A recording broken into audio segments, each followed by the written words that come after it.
Bonjour Olivier Marin. Bonjour Ariane. Vous êtes rédacteur en chef de Propriété Le Figaro et comme chaque année, Le Figaro Immobilier détermine un palmarès des villes où investir en France. Et ça y est, aujourd'hui, on peut le découvrir. Alors d'abord, sur quels critères vous êtes-vous appuyé pour cette enquête?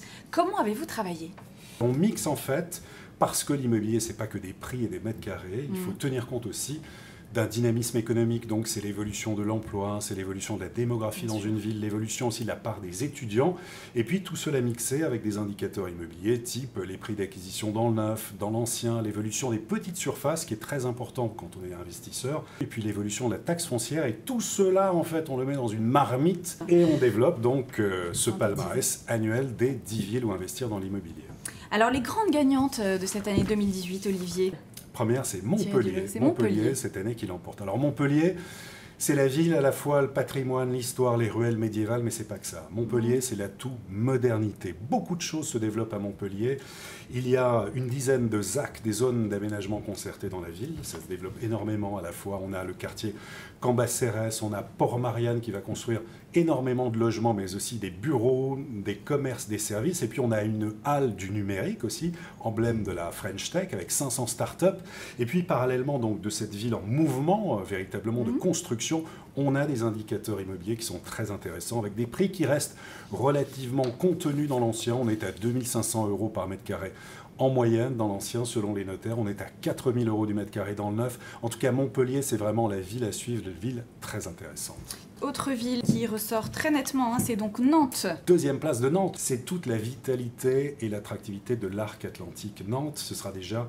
Ça fait déjà quelques années. Hein, ça fait déjà quelques années. 100 000 habitants supplémentaires d'ici 2030. Elle a aussi une ville en mouvement qui a beaucoup de projets. Quelques-uns, par exemple l'île de Nantes qui aura en 2026 un nouveau CHU avec campus universitaire, laboratoire de recherche. On aura un futur stade Yellow Park de 40 000 places. On va avoir énormément de reconquête des bords de Loire avec notamment un projet d'implanter une plage, un cœur de ville qui va se transformer dans les prochaines années, 6 000 nouveaux logements par an, et puis là aussi des critères immobiliers à découvrir, évidemment, dans le Figaro Immobilier, mais qui sont très intéressants. Et Nantes, voilà, Nantes est bien classée, on est à 1h58 de Paris par le TGV. Beaucoup de Nantais nous disent d'ailleurs que c'est un peu un arrondissement, un bel arrondissement parisien, et il y a la mer à proximité, on est à 1 heure de la mer. Petite surprise dont on peut parler quelques minutes quand même, Olivier, c'est Bordeaux, la ville de Bordeaux qui n'est plus aussi bien positionnée qu'elle aurait pu l'être. Oui, Bordeaux qui était la grande habituée en fait. Chaque année dans le palmarès qui était dans le podium, cette année Bordeaux se retrouve distancé à la 10e place. Alors pourquoi ? Nous on ne dit pas, de toute façon c'est un conseil, on ne dit pas n'investissez pas à Bordeaux, on dit simplement faites attention. Bordeaux, les prix ont littéralement flambé. On entend dire ces derniers temps, les prix augmentent moins, ça se calme à Bordeaux. Oui, ça se calme à Bordeaux, mais ça a pris 15% l'année dernière, 10% l'année précédente, c'est-à-dire qu'on est sur des hausses de prix de 25%, c'est absolument énorme. Et quand on dit que ce sont les Parisiens qui font flamber les prix à Bordeaux, en partie, c'est aussi le phénomène Airbnb. Beaucoup de Bordelais se sont précipités pour acheter des petites surfaces en pensant que c'était le Graal suprême, et en fait on se rend compte que pas du tout, on revient à la raison, mais les prix sont vraiment très élevés à Bordeaux. Donc cette année on dit c'est un peu un carton jaune, attention Bordeaux, on verra dans les prochaines années, il faut que ça se calme. Quels conseils fondamentaux donnez-vous à ceux qui veulent investir en ce moment, Olivier?